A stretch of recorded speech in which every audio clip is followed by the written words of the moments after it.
and welcome to yet another edition of Creating and Maintaining a Safe School on our weekly Wednesday school safety informational sessions. This week, we want to bring something kind of fun to you because in just a couple short days, many of our families will be traveling for spring break and ending up in places all around the country. And when we travel and leave our towns, we know that danger allures just around the country. So as we focus in on this week's Wednesday's weekly school safety informational session, we just want to be mindful that there are a lot of fun spots to hit. And as you hit these fun spots throughout the summer, we want your families to come back safely. And even if it's a stay vacation, we want our kids to be safe in the community. So whatever your favorite spot is, be it Florida, Gulf Shores, Alabama, many of the islands and the areas of Mexico, Virginia Beach, or just staying home, we want you to be able to do that safely. You know, in the next couple of weeks, the top vacation spots from all around the world will be exposed and many specials to get you to those locations, be it Jamaica or Cancun, Mexico, my favorite, Panama City, Florida, to the Bahamas, Key West. It doesn't matter where you go. Your top 10 list may be different than my top 10 list, but the whole trick is to have fun, but yet come back safe. Spring break can absolutely be one of the greatest times of our life. But if you don't take the precautions, that it could be the worst time of your life. So we just want to leave you with some safety tips in this fifth and final creating and maintaining session. We want to make sure that everybody in your group has a cell phone number, and those numbers are shared with each other.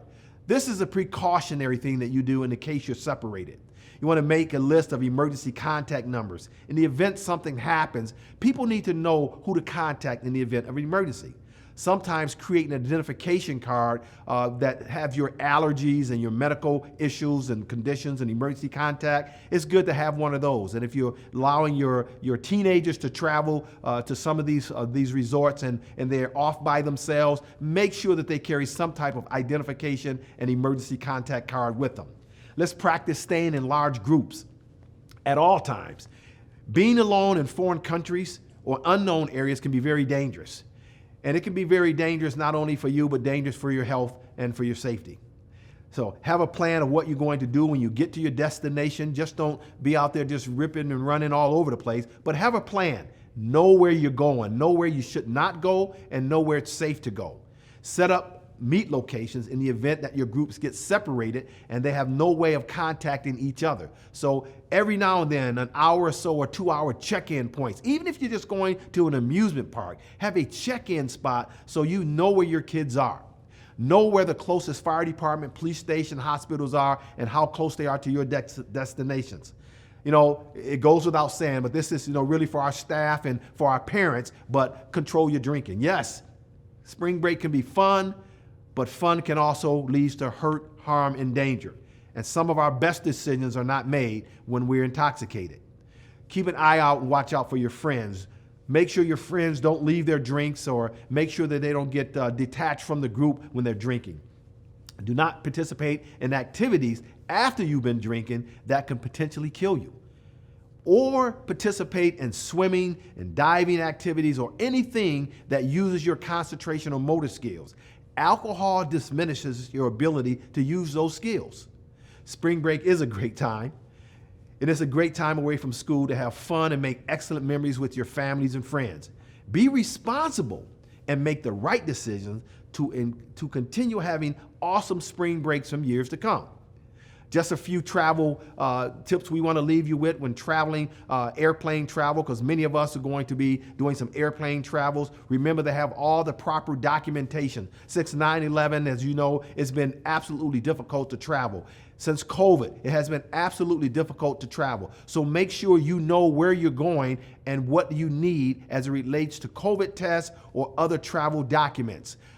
Check in with your flight agents and your flight folks early. Make sure that you know exactly where you need to be. Most airlines and airports have a resume curve or check-in curve. Utilize those check-in curves.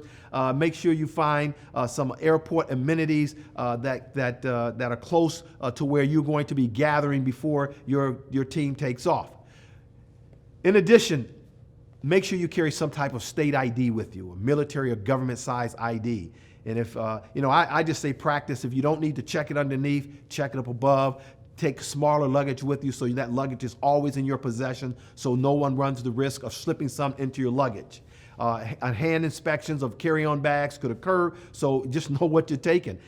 Make sure that your younger kids who may be taking a carry-on don't have toys that resemble weapons, knives or double-edged knives, pocket knives, blades, or anything that you can't get through TSA.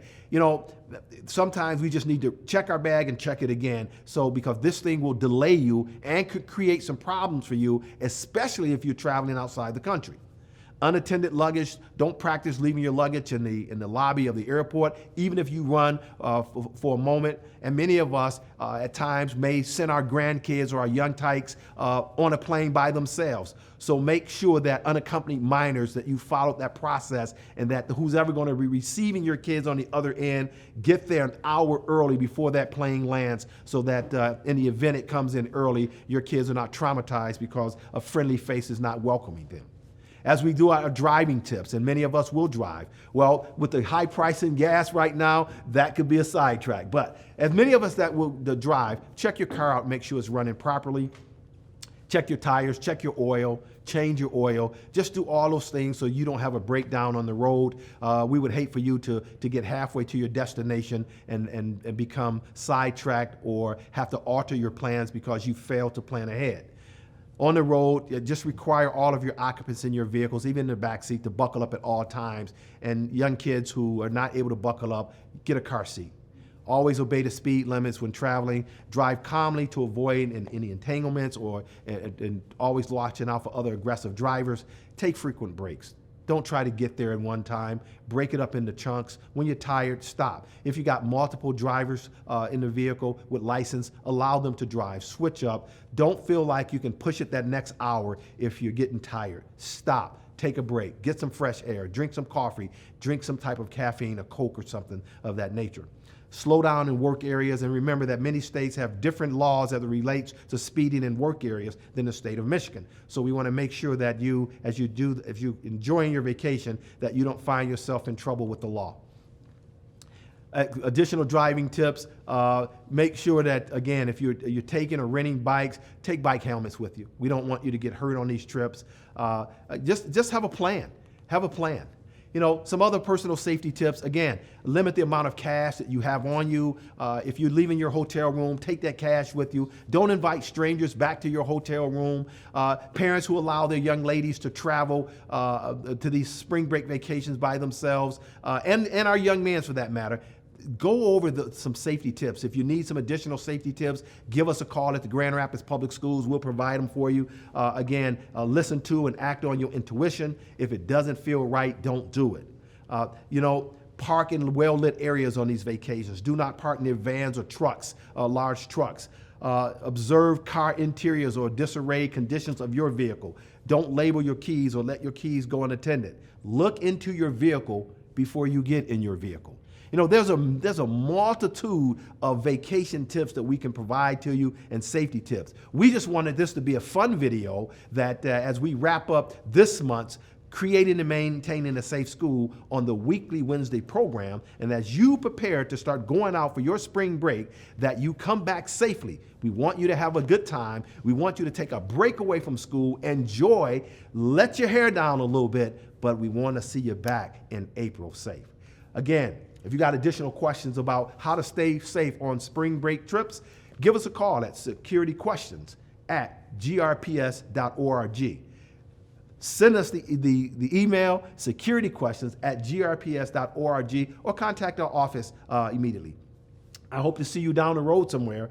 I'm looking forward to a break. Hope you are too. Thanks for joining us.